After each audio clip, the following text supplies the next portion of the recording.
तो फिल्म की शुरुआत 1964 के वक्त से होती है।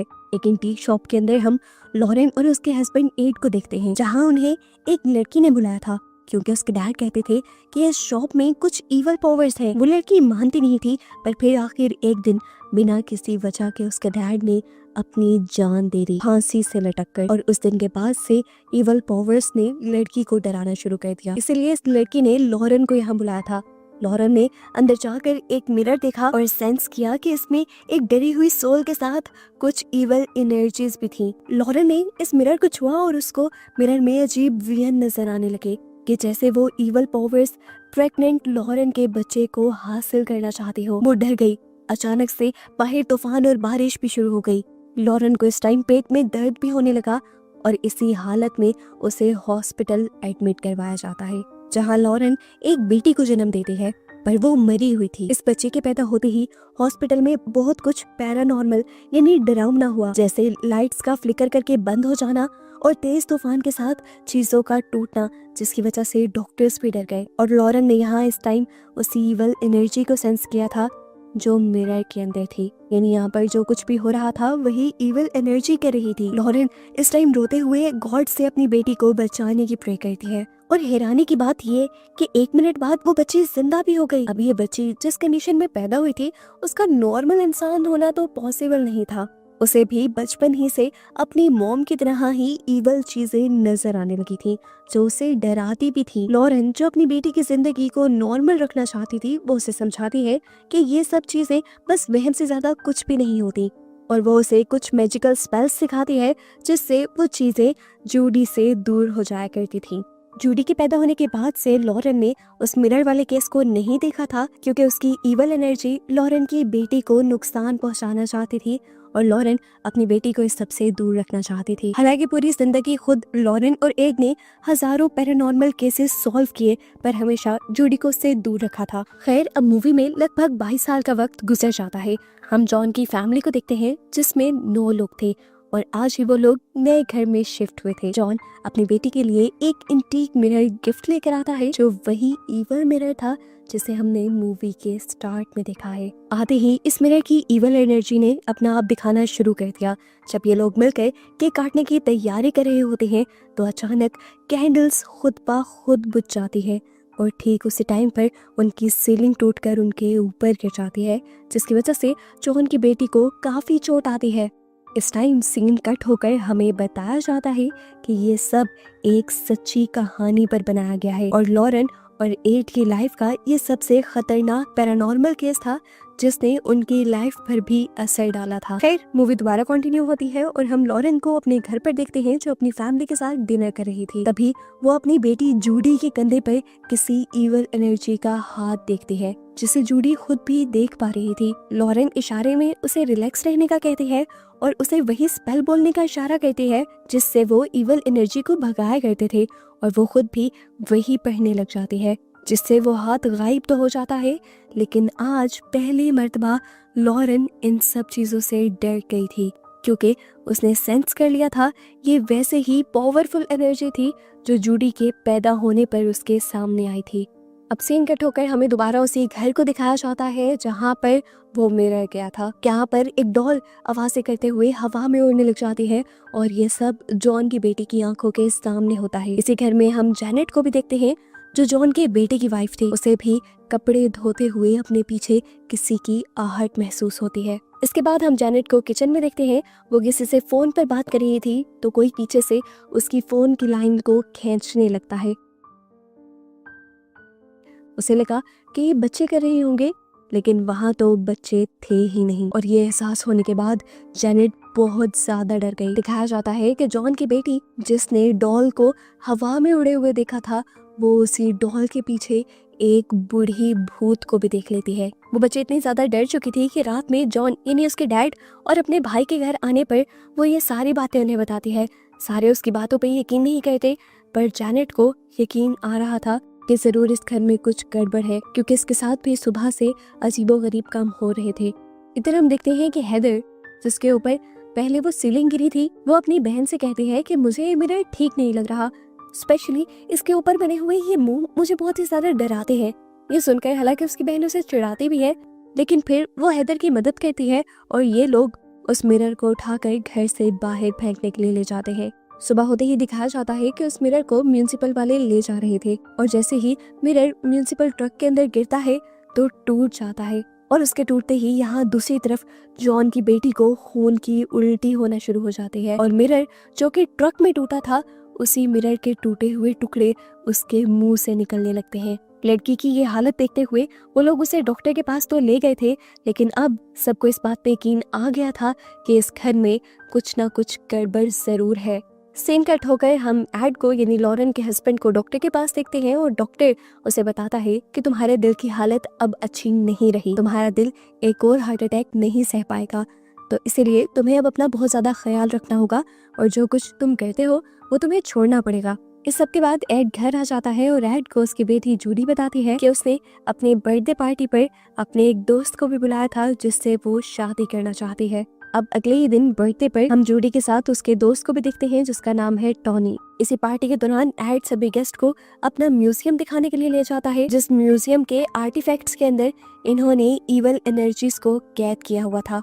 आसान लफ्जों में कहें जैसे बोतल के अंदर जिन कैद किए जाते हैं, इसी तरह उन्होंने इवल एनर्जीज को इन पेंटिंग्स पे कैद किया हुआ था।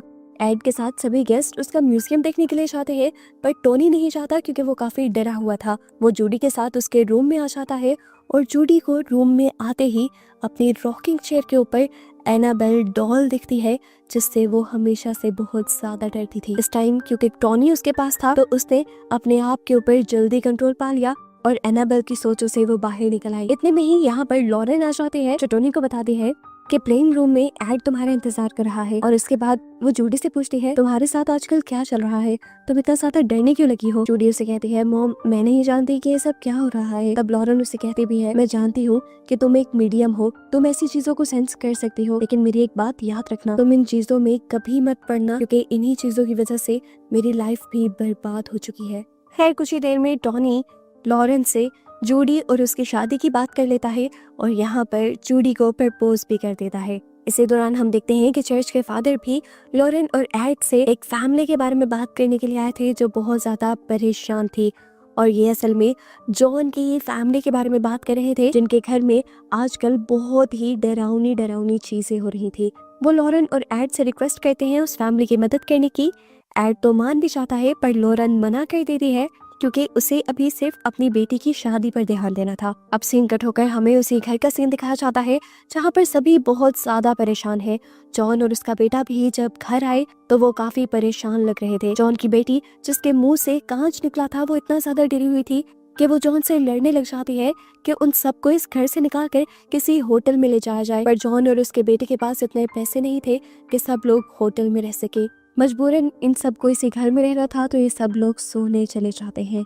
जैसे ही आधी रात गुजरती है तो जॉन के बेटे की तबीयत बिगड़ने लग जाती है। हम उसे आधी रात में बेड से ऊपर होते हुए देखते हैं। वो हवा में लटक गया था और कोई इविल एनर्जी अब उसका गला पकड़कर दबाने भी लगी थी जिसकी वजह से उसकी तबीयत बहुत ज्यादा बिगड़ गई थी। सुबह में हम जॉन की बेटी को देखते हैं जिसके ऊपर पहले ही दिन आते ही सीलिंग टूट कर गिरी थी। वो उस दिन की वीडियो देख रही थी और अचानक से वो डर गई क्योंकि उसने वीडियो में अपने साथ खड़े हुए किसी एंटिटी को देख लिया जिसने उस टाइम कैंडल्स बुझाई थी। अब क्योंकि ये लड़की वही एंटिटी वीडियो में देख चुकी थी तो एकदम से वो एंटिटी उसके सामने भी आ जाती है। ये एक लंबा समय था जिसके बड़े बड़े बाल थे और वो गुस्से में कुल्हाड़ी लिए उसे मारने के लिए उसकी तरफ भी बढ़ता है और यहाँ वो लड़की जोर से चिल्ला देती है और उसके चिल्लाने से सभी घर वाले जाग जाते हैं क्योंकि एक ही टाइम में घर के दो लोगों के साथ इतना डरावना सीन हुआ था तो सभी लोग घबरा चुके थे। इसीलिए सुबह होते ही जेनेट और उसका हस्बैंड जैक मीडिया को बुला लेते हैं और अपनी प्रॉब्लम्स मीडिया के सामने रख देते हैं। उनकी ये कहानी बहुत जल्द ही मशहूर हो जाती है कि किस तरह एक फैमिली को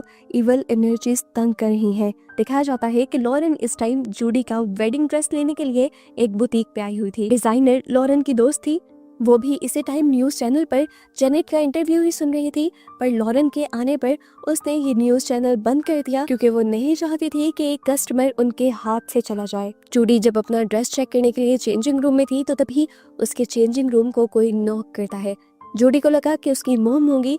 उसने जैसे ही दरवाजा खोला तो देखा कि यहाँ पर वही बूढ़ी लेडी का भूत था जिसे हम पहले जेनेट के घर पर भी देख चुके हैं। इस भूत ने आते ही जूडी का गला पकड़ लिया था और जूडी मरने ही वाली थी, लेकिन तभी जूडी ने अपने मैजिकल स्पेल्स बोलना शुरू कर दिए, जिससे वो भूत यहाँ से गायब हो गई। जूडी ने सुकून का सांस लिया और जैसे ही मिरर में देखा तो और भी ज्यादा डर गई, क्योंकि वो देख रही थी कि मिरर में जूडी का साया ही जूडी का गला दुबा रहा था। अब लॉरेन, जो कि जूडी का ड्रेस चेक करने के लिए अंदर आई थी, वो भी ये सब कुछ देख लेती है और डर जाती है। अब दोबारा हमें उसी फैमिली को दिखाया जाता है जहाँ पर अब जॉन की वाइफ बहुत ज्यादा बीमार हो चुकी थी। उन्हें हार्ट अटैक आ रहा था। उनकी हालत इतनी बिगड़ जाती है कि उन्हें हॉस्पिटल पहुंचाया जाता है और इतनी ही देर में हमें दिखाया जाता है कि लॉरेन के बहुत ही करीबी दोस्त यानी वो फादर चर्च में बिना बताए इनकी फैमिली की मदद करने के लिए यहाँ पर आ गए थे। वो बेसमेंट में जाकर कुछ स्पेल्स पढ़ते हुए इवल एनर्जी को भगाने के लिए होली वाटर जैसे ही बेसमेंट में डालते हैं तो सारा होली वाटर एकदम से उड़ जाता है। पानी इस टाइम भाप बन के उड़ा था और इस भाप में फादर ने कुछ देखा भी था, जिसकी वजह से वो घबरा भी गए थे। वो इस फैमिली से वापस आने का वादा करते हुए फौरन एड से मिलने के लिए जाते हैं। इस टाइम एड की फैमिली घर पर नहीं थी, तो उन्होंने बैठकर इंतजार करने का सोचा। अभी वो बैठे ही थे कि उनके नाक में से खून निकलने लग गया और यहाँ का फ़ोन भी बजने लगा। उन्होंने फ़ोन उठाया तो दूसरी तरफ एक डरावनी आवाज़ ने उन्हें कहा कि आपका काम ख़त्म हो गया है और अब आप यहाँ से जा सकते हैं। ये कहते ही कॉल बंद हो जाती है और एकदम से इस कमरे के दरवाजे और लाइट्स भी बंद हो जाती हैं। पूरे कमरे में अंधेरा हो जाता है और हम देखते हैं कि इस कमरे के नॉब भी उल्टे हो चुके थे। जिस पर पहले होली क्रॉस बना हुआ था वो नॉब भी बिल्कुल उल्टा हो जाता है, जो इस चीज का साइन था कि यहाँ पर इविल एनर्जी ने कब्जा कर लिया है। फादर ने इसी डीमन को अंदर आते हुए देख लिया था। वो उससे बचने के लिए क्रूसीफिक्स उठा लेते हैं, लेकिन उनके क्रूसीफिक्स के अंदर भी आग लग जाती है। क्रूसीफिक्स के जलने की वजह से 1 मिनट के लिए फादर घबरा गए, डर गए। उनका बस ये घबराना ही था कि उस इवल एनर्जी ने उन्हें भी पोजेस कर लिया और वो यहाँ पर मौजूद एक तार से अपने आप का गला घोंटकर अपने आप को ही मार देते हैं। लॉरेन और एड भी उनके मरने पर काफी दुखी और शॉक थे। जब जूडी फादर के फ्यूनरल पर फादर की ग्रेव को हाथ लगाती है तब उसे अजीबोगरीब वियन दिखाई देता है। वो इस टाइम चर्च के लोगों से सवाल करती है कि आखिर फादर मरने से पहले गए कहाँ थे, तो चर्च के लोग उन्हें जॉन की फैमिली के बारे में बताते हैं। अगले सीन में हमें लॉरेन को घर पर दिखाया जाता है। वो जब बर्तन धो रही थी तो उसे एक अजीब सा डरावना वियन दिखाई दिया। उसने देखा कि जूडी का लॉकेट पानी में गिरा हुआ था और उसके लॉकेट में उसकी तस्वीर के बजाय खून था और अचानक फिर पूरा किचन खून से भर गया। लॉरेन इस वियन से बहुत ज्यादा घबरा गई और एड ने उसे संभाला। लॉरेन बुरी तरह सहमी हुई थी क्योंकि वो अपने इस वियन का मतलब जानती थी कि अब उसकी बेटी जूडी की जान खतरे में है। इसी टाइम पर जूडी का फियांसे यहाँ पर आता है और इन दोनों को बताता है कि जूडी जॉन के घर गई है, जिनके घर में इविल एनर्जीज है। लॉरेन एड से कहते हैं कि हम कोई केस नहीं लेंगे, हम सिर्फ वहाँ से जूडी को लेकर वापस आ जाएंगे। लेकिन जब ये लोग वहाँ पर गए तो इन लोगों ने देखा कि जैक और जैनेट पहले से ही इन लोगों का इंतजार कर रहे थे। इनके आने से बहुत ज्यादा खुश होते हैं और बताते हैं कि फाइनली कोई एक्सपर्ट तो उनकी हेल्प के लिए आया। वो बताते हैं कि वो मीडिया में हेल्प लेने के लिए गए थे, लेकिन लोगों ने उनके खिलाफ अजीबोगरीब बातें बनाना शुरू कर दी हैं कि जैसे वो लोग ये सब एक ड्रामा कर रहे हैं। ये सारी बातें सुनने के बावजूद भी लॉरेन यहाँ से जाना चाहती थी, अपने फैसले पर अटल रहना चाहती थी, पर जूडी उसे रोक लेती है और कहती है आपने हजारों लोगों की मदद की है तो हम इस फैमिली की मदद क्यों नहीं करें। वो कहती है देखें, फादर की मौत का राज भी इन्हीं के घर में छुपा हुआ है और मैं भी ये चाहती हूँ कि आप दोनों इनकी मदद करें। इस तरह लॉरेंस और एड उनकी मदद करने के लिए मान जाते हैं। एड अब अपनी जरूरत की चीजें यहाँ पर मंगाता है और अपना रिकॉर्डर ऑन करके इस फैमिली का इंटरव्यू लेना शुरू कर देता है कि आखिर उनके साथ हुआ क्या क्या था। लॉरेन यहाँ पर चीजों को टच करते हुए कुछ फील करने की कोशिश करती है और जूडी सभी बच्चों को लेकर एक रूम में चली जाती है ताकि वो इन सब चीजों में घबराए ना। लॉरेन इसी घर को चेक करते करते ऊपर चली जाती है और ऊपर उसे जूडी के पीछे एक डॉल नजर आती है। उसने महसूस किया था कि ये डॉल चल भी रही थी, लेकिन उससे पहले कि वो उस डॉल को लेती, यहाँ पर एक बच्ची आकर उस डॉल को उठाकर ले जाती है। और अब लॉरेन एक रूम के अंदर जाती है जहाँ उसे चादर के नीचे एक हाथ चलता हुआ महसूस होता है और वो समझ जाते हैं कि जरूर इविल एनर्जी यहीं कहीं है। वो अब ऊपर से नीचे आ रही थी तो हमने डोर पर 3 अजीबोगरीब सुराख देखे, जिन सुराख में से आर पार नजर आ रहा था और इन सुराखों को देखते हुए लॉरेन सारी कहानी समझ जाती है और जाकर एड को बताती है कि इस घर के अंदर असल में 3 सोल्स हैं, एक लेडी, उसकी बेटी और उसका हस्बैंड। लॉरेन एड को बताते हैं कि इस घर में जो हस्बैंड रहता था वो बहुत ही ज्यादा जालिम था। वो अपनी वाइफ पर जुल्म करता था और उसकी वाइफ ही कमाया भी करती थी। इन्हीं सारी चीजों से निकलने के चक्कर में उस आदमी की वाइफ किसी और के साथ दोस्ती कर लेती है और जैसे ही ये बात उस आदमी को पता चलती है तो वो गुस्से में एक कुल्हाड़ी लेकर अपनी वाइफ और अपनी बेटी को बेदर्दी से मार देता है, जिसके बाद उसने खुद अपनी भी जान ले ली थी। ये बड़े बालों वाला आदमी वही भूत था जिसे हमने पहले जॉन की बेटी के सामने भी देखा है। ये सुनकर एडी कहता है ये तो सादा सी सोल्स है, इनसे डरने वाली तो कोई बात ही नहीं है। हमने पहले भी तो कितनी सोल्स को उनके अंजाम तक पहुंचाया है और कितनों को बंद किया है, तो ये तो हमारे लिए मुश्किल नहीं। तब लॉरेन कहती है कहानी इतनी भी सिंपल नहीं है, ये तीनों भूत यहाँ पर बस कठपुतलियों की तरह काम कर रहे हैं और इनसे ईवल काम या उल्टे काम करवाने वाली यहाँ पर कोई और ताकतवर ईवल एनर्जी भी है। लॉरेन बताती है कि मैं उसे देख नहीं पा रही और यही सबसे ज्यादा मुश्किल और टेंशन की बात है। एड अब उससे सवाल करता है कि अगर यहाँ पर कोई इविल एनर्जी है तो सोचने की बात है कि उसने इस घर के किसी इंसान को पोजेस क्यों नहीं किया। एड कहता है देखो, पहले जितने भी हमने केसेस सॉल्व किए हैं इविल एनर्जी ने किसी न किसी को पोजेस जरूर किया हुआ था। आखिर इस केस में ऐसा क्या नया है कि उसने किसी को भी पोजेस नहीं किया।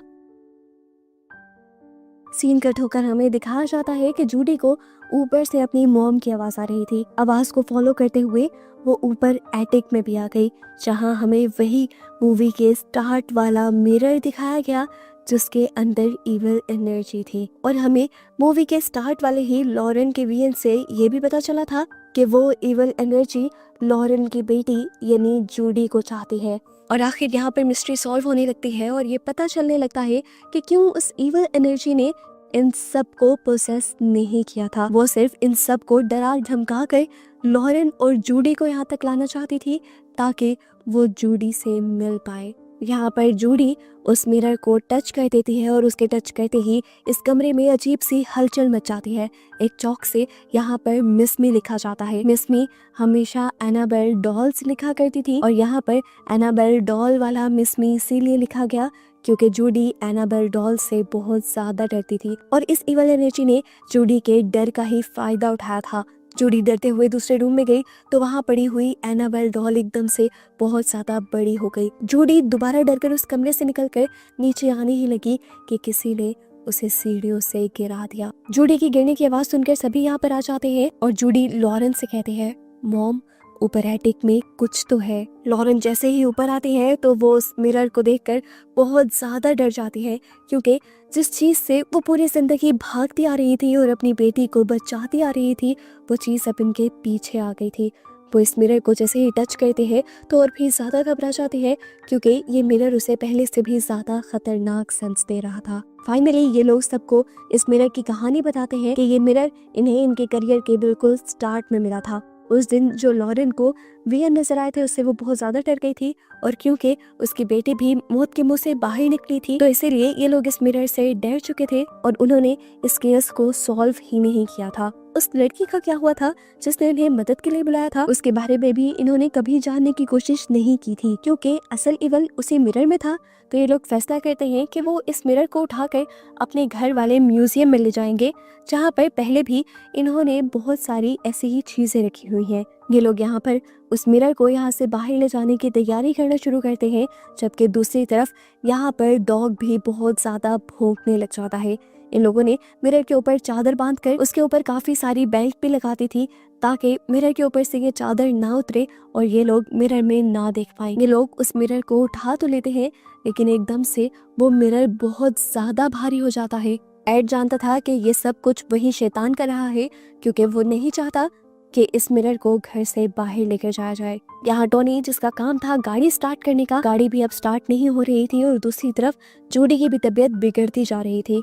जबकि यहाँ हमें दिखाया जाता है कि मिरर के ऊपर की बेल्ट्स भी खुलने लग जाती हैं और एकदम से उसके ऊपर का कपड़ा हट जाता है और उसके अंदर जैक देख भी लेता है।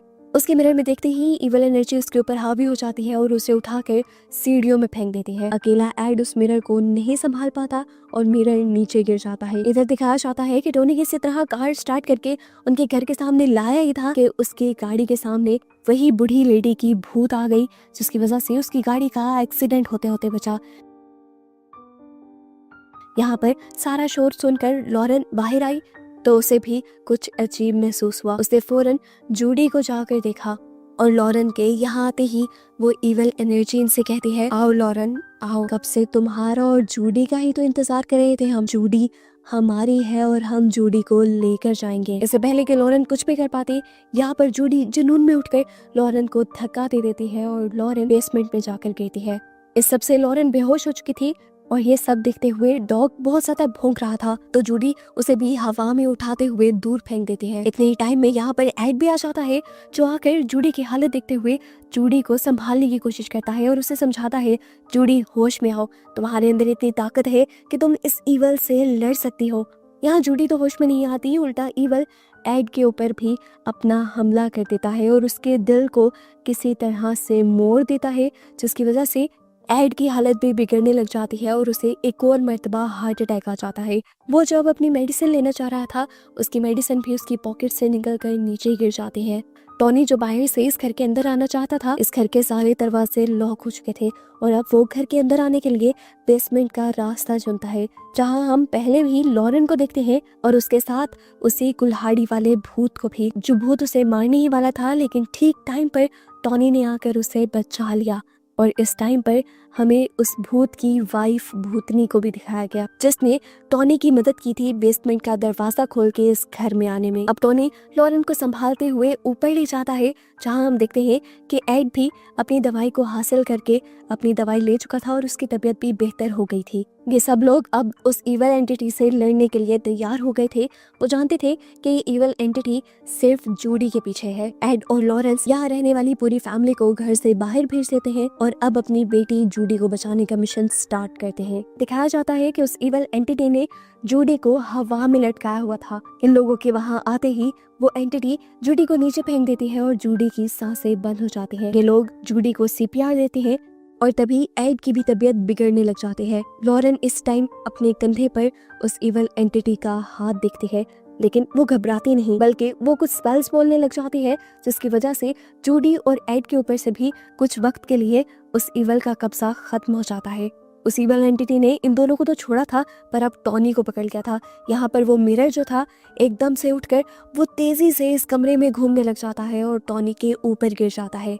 ये सब देखते हुए एड जल्दी से एक्सोर्सिज्म शुरू करते हैं और अपनी बाइबल उठाकर उसे पढ़ने लग जाते हैं। एक्सोर्सिज्म होता देखकर उस इवल एंटिटी को इतना ज्यादा गुस्सा आ जाता है कि वो एड की बाइबल के अंदर ही आग लगा देता है और एड का हाथ भी जलने लग जाता है।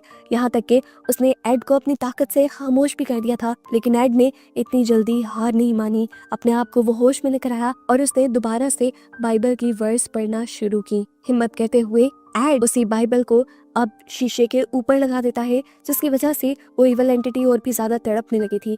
अपने आप को इस तकलीफ से बचाने के लिए वो इन सबको निकालना चाहती थी इस कमरे से, लेकिन सब यहाँ पर डटे रहे। जूडी और लॉरेन दोनों समझ चुके थे कि अब उनके उस मैजिकल स्पेल से काम नहीं होगा, अब उन्हें अपने अंदर की ताकतें दिखानी होगी। इसीलिए वो दोनों भी मिलकर अपना हाथ बाइबल के साथ साथ उसी मिरर पर रख देते हैं और कुछ पढ़ने लग जाते हैं।